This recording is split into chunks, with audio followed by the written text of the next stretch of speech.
الا ان اولیاء اللہ لا خوف علیہم ولا هم یحزنون۔ جب موت کا وقت قریب آتا ہے، جن لوگوں نے محنت کی ہے اللہ کے دوست بن گئے ہیں، جو اللہ کے دوست بن گئے ہیں، ان کے لیے موت خوف کا سبب نہیں ہوتی۔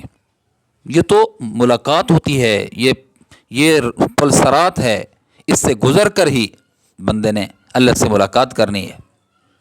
جنہوں نے محنت کی ہے وہ موت سے ڈرتے نہیں ہیں، وہ موت ان کے لیے شہد سے زیادہ میٹھی ہوتی ہے۔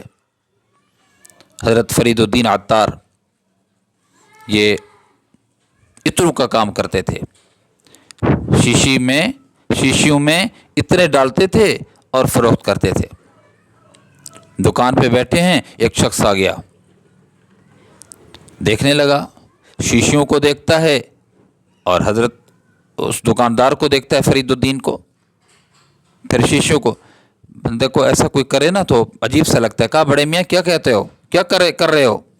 کہا میں یہ دیکھ رہا ہوں کہ ایک ایک شیشی میں عطر ہے، اتنی مہنگی ہیں، اس میں تو تیری روح ہے۔ جب روح ہے تیری تو پتہ نہیں تیری روح کیسے نکلے گی، میں تو یہ سوچ رہا ہوں اور دیکھ رہا ہوں۔ اس نے کہا بڑے میاں جس طرح تیری روح نکلے گی اسی طرح ہماری روح نکلے گی، جا اپنا کام کر۔ انہوں نے کہا میں بتاؤں کہ روح کیسے نکلتی ہے میری؟ کہا بتا۔ بس اس نے وہی کلمہ پڑھا اور لیٹ گئے، اللہ کو پیارے ہو گئے۔ یہ حیران ہو گئے ہیں، اللہ کا ولی اتنی آسانی سے روح نکل گئی۔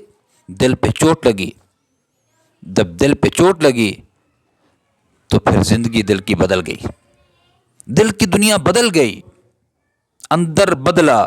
جب اندر بدلا تو وقت کا ولی بن گیا، فرید الدین عطار بن گیا، تذکرۃ الاولیاء کا مصنف بن گیا۔ اللہ کے نیک لوگ ان کو خوف نہیں ہوتا موت کا، اپنے رب سے ملاقات کا شوق ہوتا ہے۔ دلوں پہ محنت کرو، اللہ کے دوست بن جاؤ، تاکہ موت کے وقت بھی وحشت نہ ہو اور موت کے وقت کے بعد جو حالات آتے ہیں اس سے بھی خوف نہ ہو۔